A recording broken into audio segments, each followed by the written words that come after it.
ايه بيراميدز اللي عملته في الاهلي النهارده؟ وايه اللاعب البرازيلي ده يا اخي؟ بنفيكا. بنفيكا ده مش كان نادي في فرنسا ولا ايه؟ ولا انا ناسي؟ ولا بنفيكا ده نادي برتغالي ولا نادي ايه؟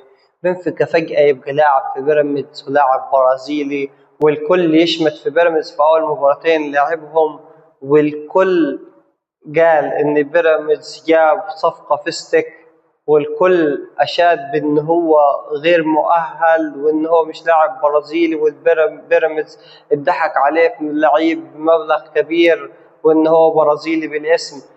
اللعيب النهاردة أثبت وجوده، رغم إن محمد هاني عرف يوظف اللعيب في أكتر مباراة، إلا إن اللعيب النهاردة أثبت وجوده بطريقة مخضرمة جدا جدا جدا. اللعيب يعني عنده كده كاريزما في اللعب، واللعب بصورة سريعة، ومفيش ضم على البرازيليين المتعودين عليه، مفيش أي حاجة من اللي احنا متعودين عليه بنشوفه من اللاعب البرازيلي. لا، اللعيب سلس جدا، بيعرف يستلم في الوقت اللي ما ينفعش يستخدم مهارته فيه، ويسلم بسرعة، بيعرف يسلم من أول كرة عادي جدا. شابوه البيراميدز على اللعيب البرازيلي.